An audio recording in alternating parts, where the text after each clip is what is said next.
The 1964 Alaska Earthquake, also known as the Great Alaskan Earthquake or the Good Friday Earthquake, was a devastating natural disaster that struck Alaska on the evening of March 27, 1964. The quake occurred at 5:36 p.m.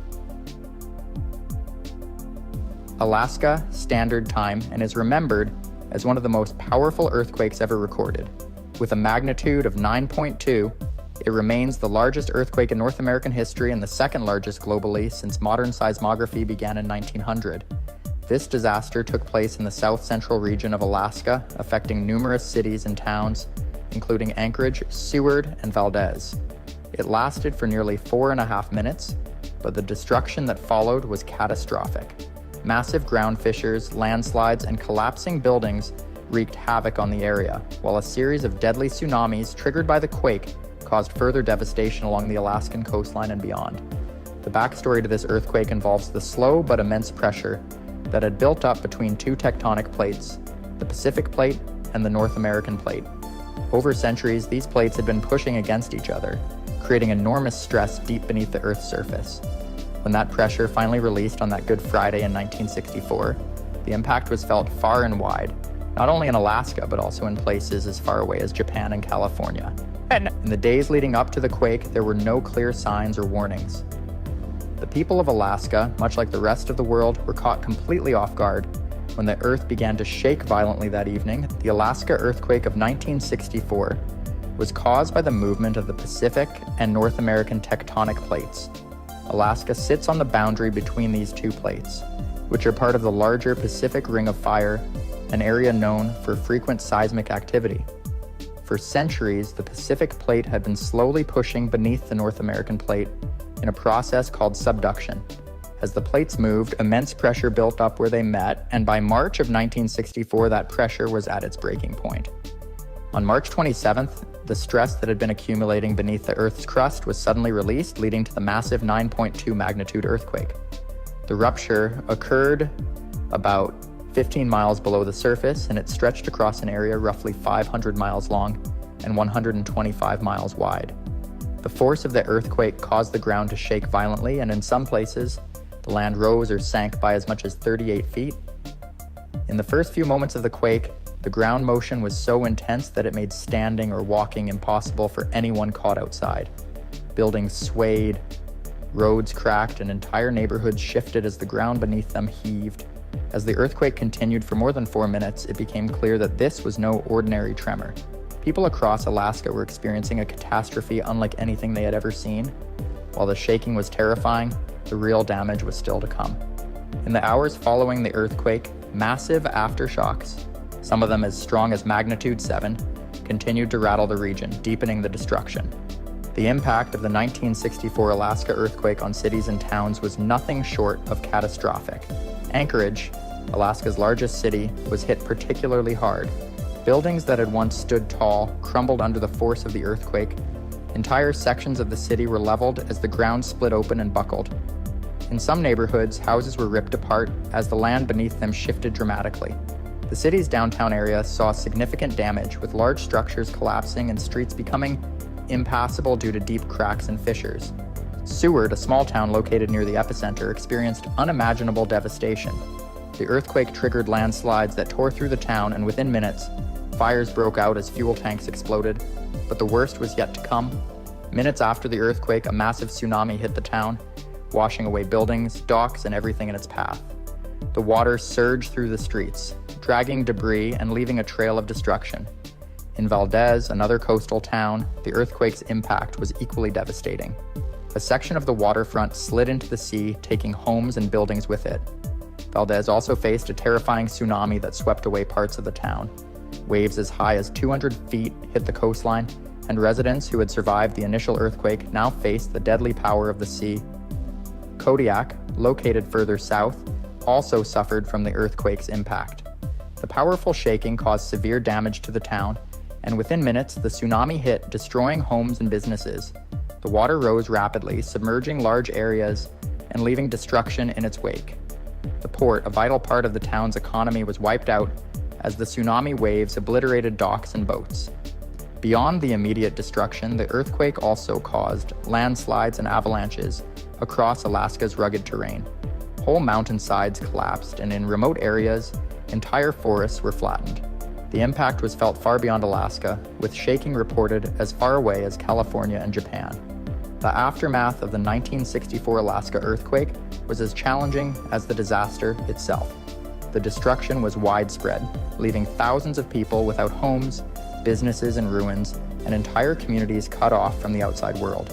In Anchorage, nearly every major building had been damaged or destroyed, leaving residents to grapple with the loss of their homes, schools, and workplaces. Temporary shelters were quickly set up to house those who had been displaced, but the scale of the damage meant that recovery would take years. One of the most devastating effects of the earthquake was the destruction of infrastructure. Roads and bridges were wiped out or severely damaged, making it nearly impossible to reach some of the most affected areas.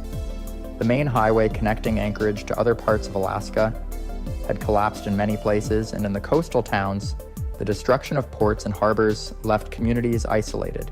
Relief efforts were hampered by these challenges as rescuers struggled to reach those in need. The U.S. military played a crucial role in the disaster response, deploying resources to help with search and rescue operations and to deliver supplies to the hardest hit areas.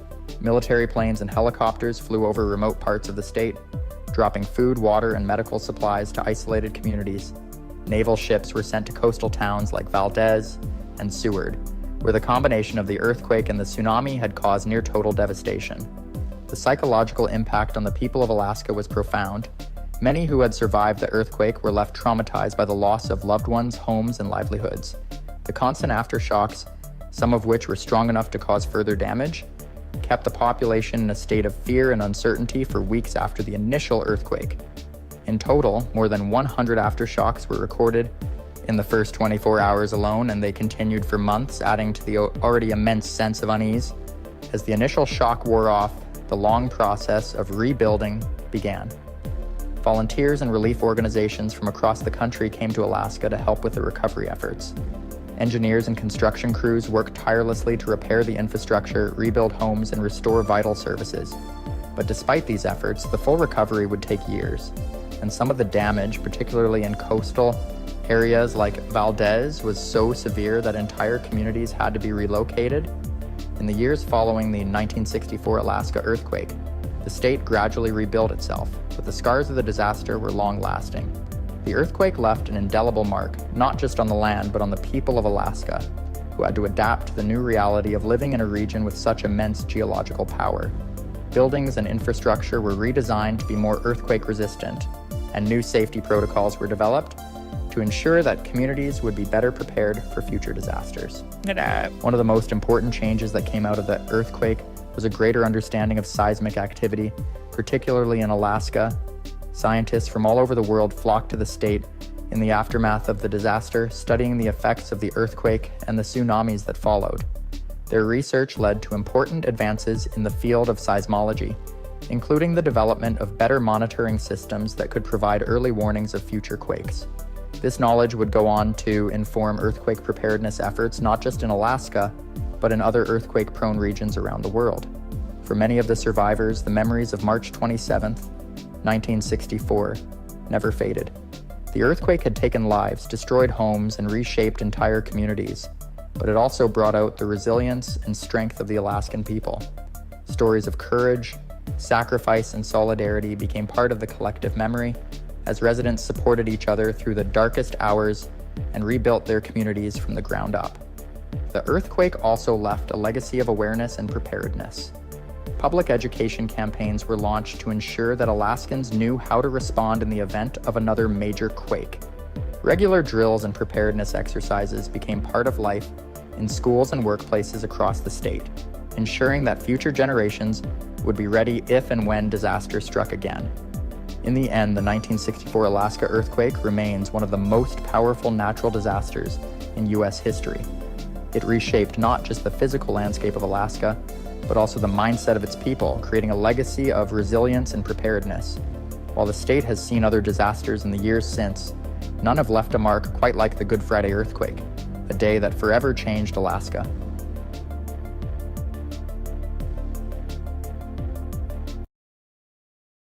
The tri-state tornado outbreak of 1925 was one of the most devastating natural disasters in United States history. It took place on March 18, 1925, and is remembered as the deadliest tornado outbreak ever recorded. This event spanned multiple states in the Midwest and southern United States, including Missouri, Illinois, and Indiana.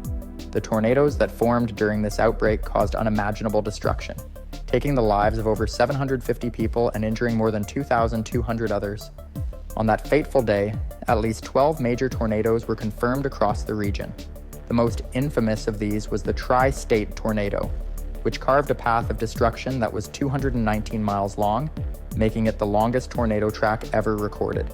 This deadly tornado ripped through Missouri, Illinois, and Indiana, leaving behind unimaginable devastation. It was the deadliest tornado in the history of the United States and the second deadliest tornado in world history. The Tri-State tornado outbreak left entire towns flattened, lives shattered, and communities reeling from the massive destruction. With no modern warning systems in place at the time, many were caught completely off guard by the powerful storms. This tornado outbreak stands as a reminder of the terrifying power of nature and the severe impact it can have on people's lives. It also became a defining moment in meteorological history, as researchers would later look back to better understand the factors that led to such a catastrophic event. In the years since, meteorologists have studied the outbreak to try and piece together how such a deadly series of tornadoes formed and why it caused so much devastation. Though this tornado event occurred almost 100 years ago, its memory still lingers in the regions affected and serves as a stark reminder of the force and unpredictability of nature. The conditions leading up to the Tri-State tornado outbreak of 1925 were ideal for the formation of violent storms.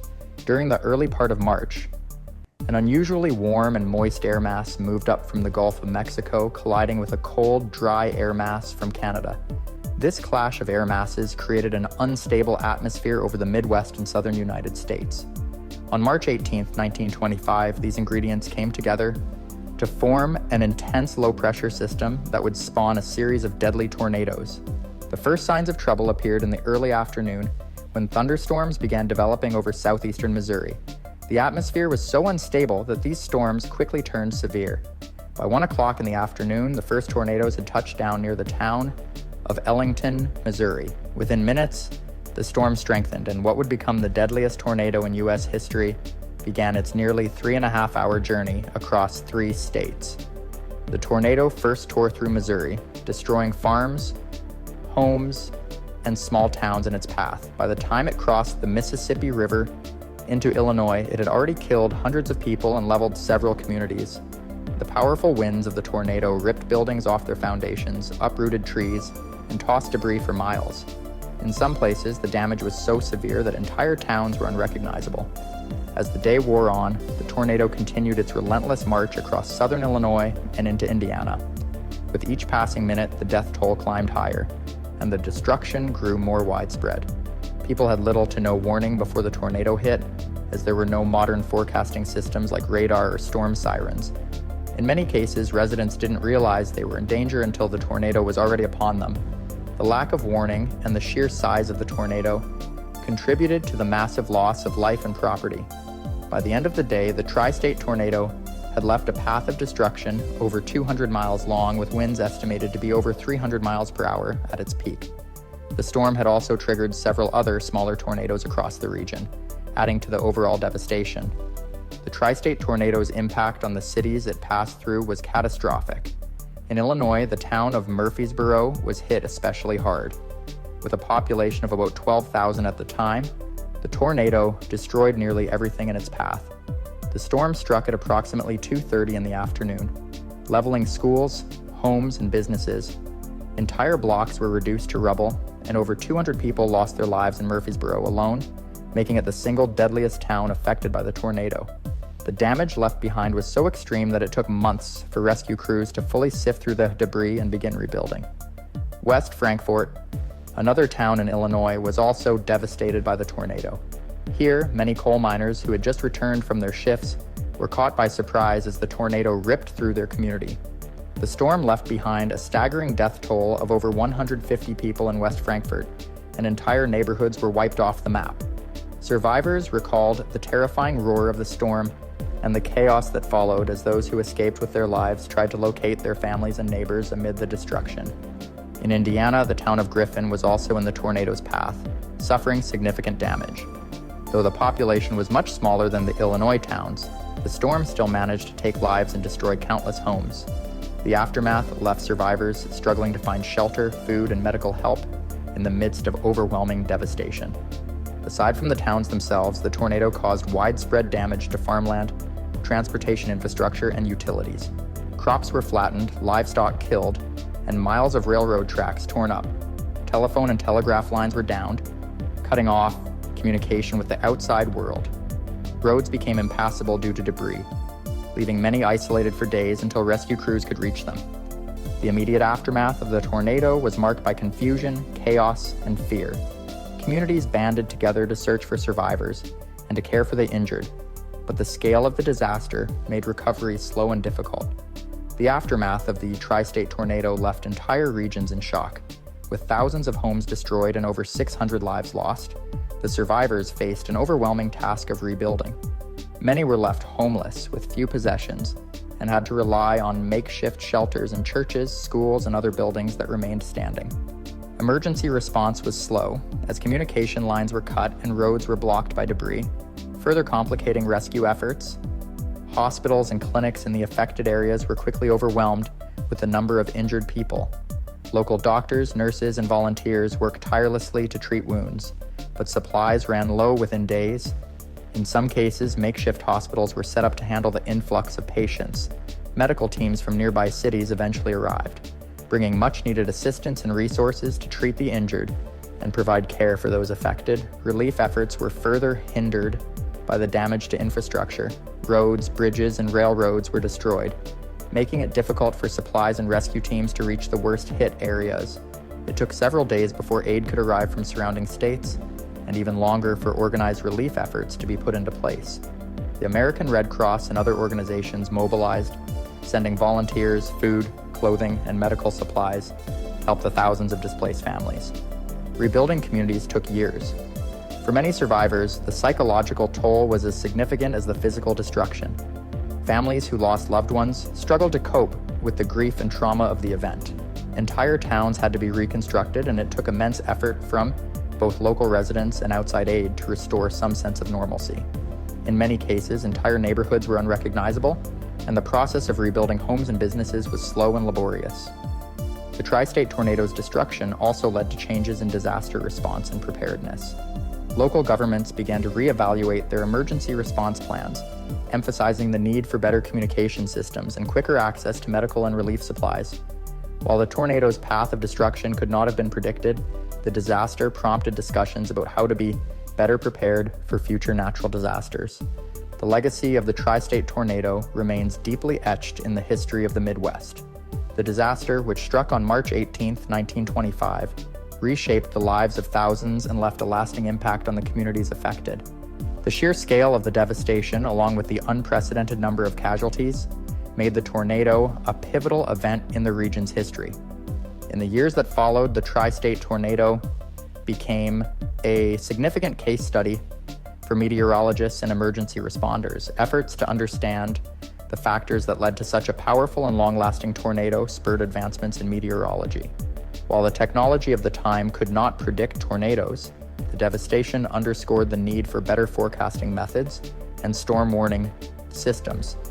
In the decades that followed, scientists and meteorologists worked toward developing systems that could give people more time to prepare and seek shelter. Beyond the scientific advancements, the disaster also fostered a sense of resilience and community among the survivors.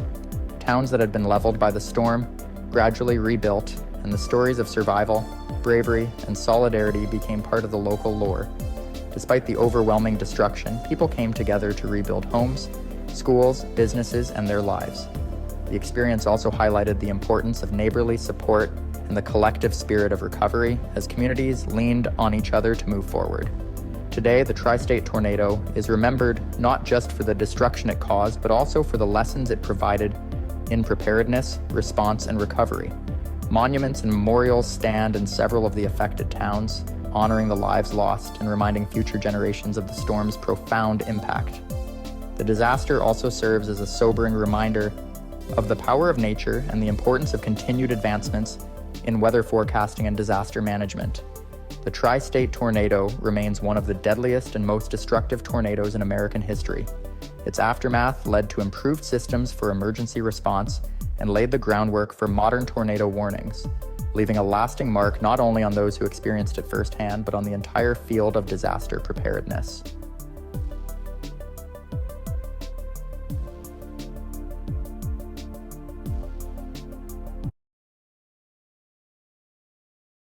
On October 8, 2005, a disastrous earthquake struck the Kashmir region, which is administered by Pakistan. The quake primarily affected areas in the northwest frontier province of Pakistan and nearby parts of India and Afghanistan.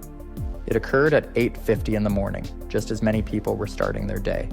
The earthquake measured 7.6 in magnitude, making it one of the most powerful earthquakes in the region's history.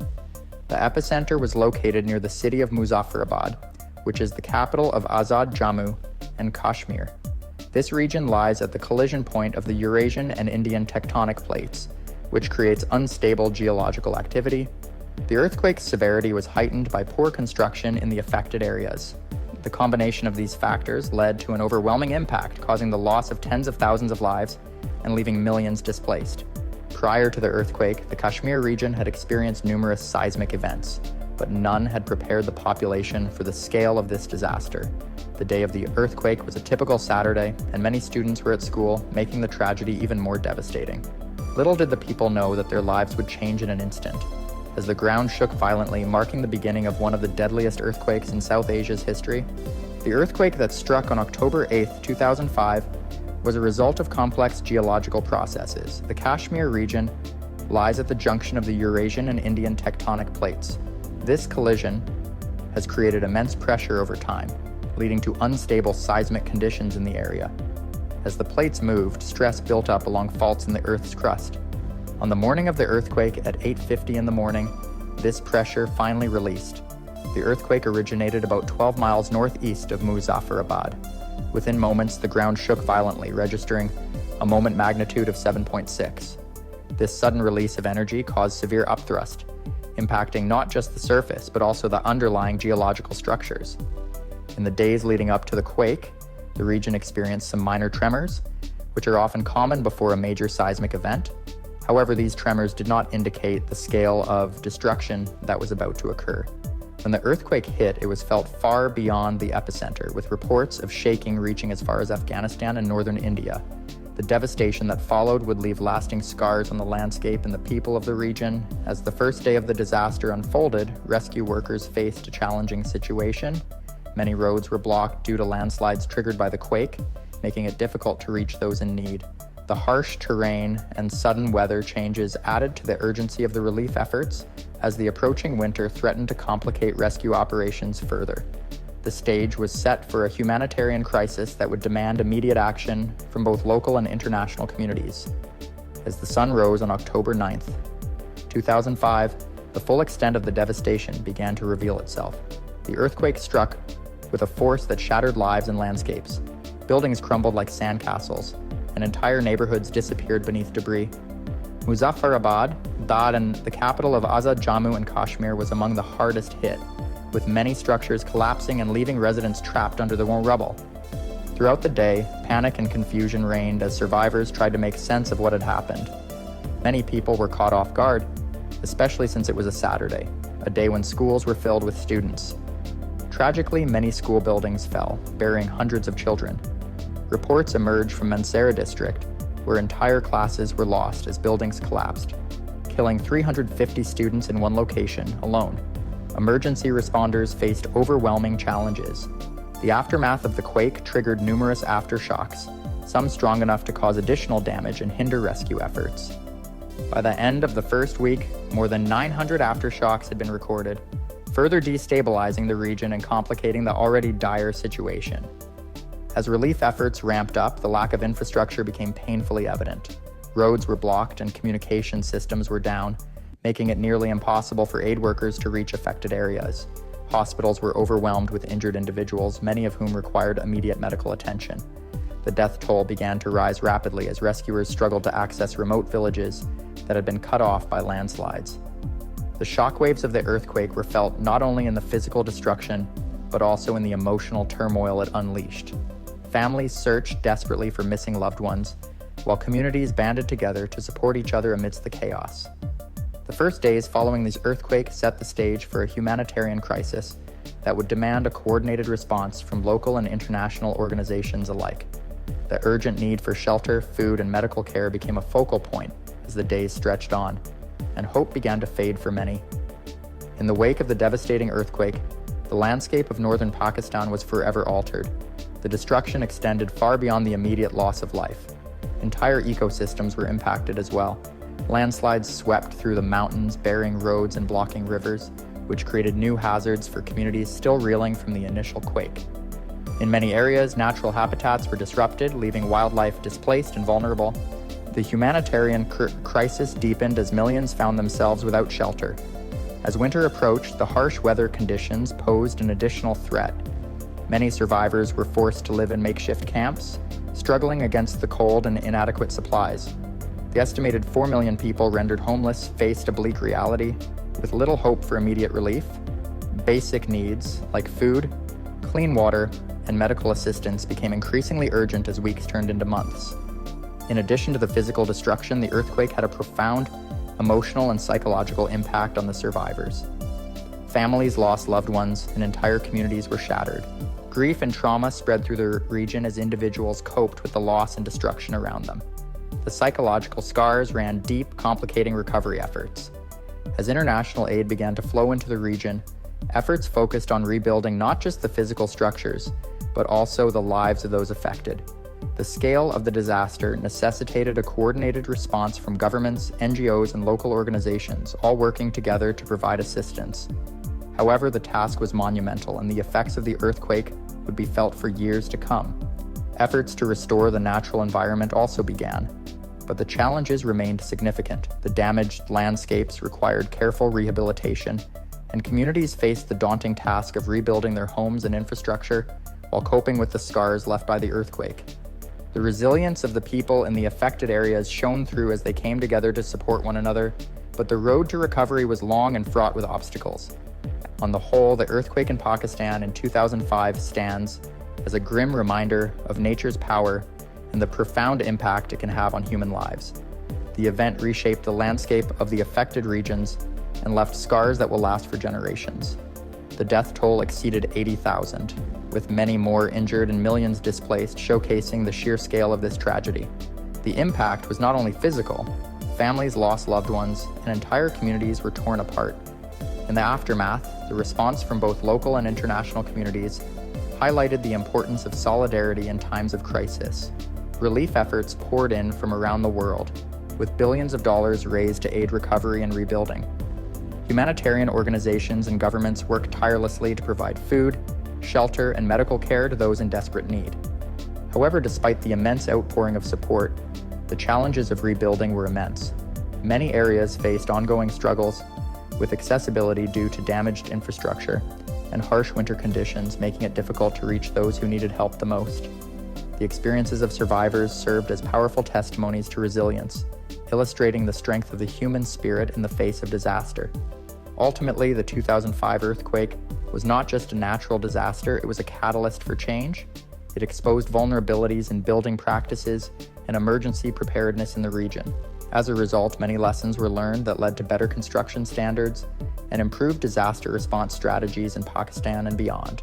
The earthquake's legacy endures as a call to remember the importance of being prepared for future natural disasters, as well as the need for compassion and support in rebuilding lives and communities.